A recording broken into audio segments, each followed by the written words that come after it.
समस्त विद्यार्थी और शिक्षार्थी मानक अनेक अनेक शुभेच्छा और शुभकामना। पिलामाने आज आउ गोटे सुंदर गप शुणा जार ना हूँ निज काम निजे करिबारे लाज कौन। थरे गोटे ट्रेन पश्चिमबंगर एक गाँउली स्टेशन रे अटकिला। गाड़ी अटकिबा मात्रे जड़े चहट चिकण युवक कुली कुली डाक पकाइला। युवकटी गोटे अति सुंदर पैंट पिंधिथिला।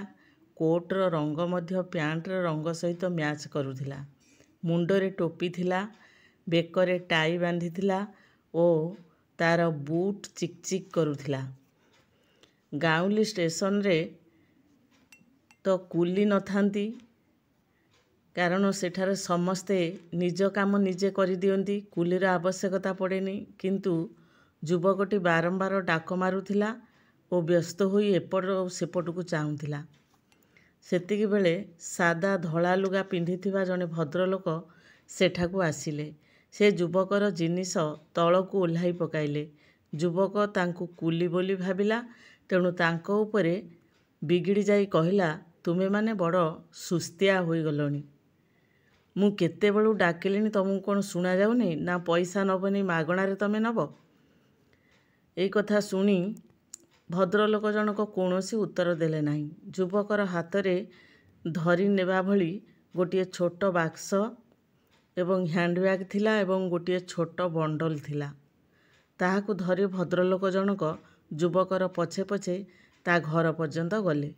घरे पहुँची युवकटी तांकू देबा पई पैसा काढ़िला। मात्र पैसा नेबा परिवर्ते से भद्रलोक धन्यवाद कही फेरिबाकू उद्यत हेले।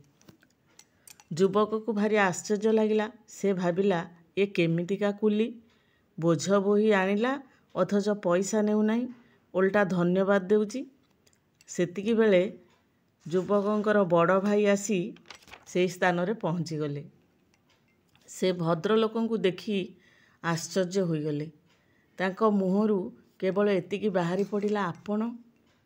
जेतेबेले सेही युवक को जना पड़िला जे जहाकू से कुली मन करी गाली देइथिले ओ जिए तार जिनिस बोही आनिथिले से अन्य केही नुहंती, से हेउछंती बंगालार प्रसिद्ध महापुरुष पंडित ईश्वरचंद्र विद्यासागर। सेतेबेले से तांको पाद तले पड़ीगले एवं निज भूल पाई क्षमा मागिले। पंडित ईश्वरचंद्र विद्यासागर तांकू उठाइले ओ कहिले, एथिरे क्षमा मागिवार कौनसी कथा नहीं। आमे समस्ते भारतवासी, आमर देश होइछि गरीब। आमको निज काम निज हाथ रे करिबारे लाज माडिबा उचित नुहे।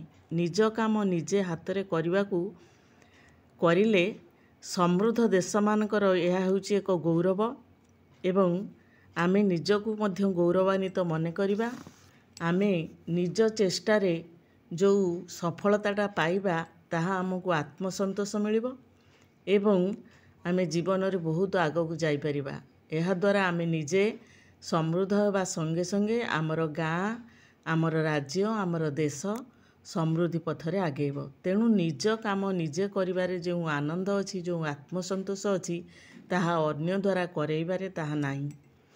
तेणु प्रत्येक पिलांकू मु एतिकी कहिबी जे समस्ते जेतिकी संभव निज काम को निजे करिबो। जेमिति कि खाई बसिला बेले तमे आसन खंडे निजे पकेइबो, निजे उठेइबो। एई छोट छोट काम करिबारे ही तुमको गोटे अभ्यास रे पड़ी जिवो, जहा फल रे कि बड़ हेले तमे समयर कम समय भितरे अधिक कार्य करिबा पई निजकू योग्य करि परिबो। जेमिति खाइला बेले आसन खंडे पकेइबा, ताकू उठेइकी ठीक जगार रखिबा, निज बही बस्तानी रो जत्न नेबा, निज खाता कलम पढ़िबा समय रे फोपाड़ी न देई पाठ पढ़ा छाड़िबा पूर्वर ताकू साइतिकी रखिबा, निजर लुगापटा निजे सफा करिबा, धोइबा एवं ताकू भांगी ठीक जगार रखिबा। एहा द्वारा तमे आवश्यक समय रे जिनिसटा दरकार बेले तमे निजे रखिथिबो, निजे ताकू आउ अधिक खोजिबाकू समय न जाई पाई परिबो एवं तमे भी निज काम कल बोली गोटे आत्मसंतोष निजकू मिलिबो। कामटे कले मनुष्य जीवन रे गोटे अलगा प्रकार आनंद आसे जहाँ मु एतिकी काम करिछि मु गोटे समर्थ व्यक्ति तेणु अन्य उपरे निर्भर करबा ठारू दुख आउ दुनिया रे किछि नाही। तेणु काहाकू जंजाल न पकाई कहार समय निजे बसी रही अन्य जनकर समय को नष्ट करी से कामटा करेबा आदौ समीचीन नुहे।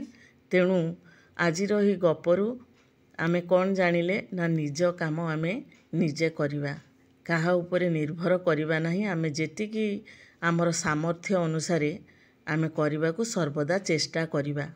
आलस्यता हेउची मनीषर पतनर गोटिए पाहाच। तेणु आलस्य परित्याग करी आगकू जीवाकू अछि तो निज काम निजे करी निजर सामर्थ्य को अन्य आगे प्रदर्शन करवा ही ठीक उपाय। आज एतिकी रहिले धन्यवाद।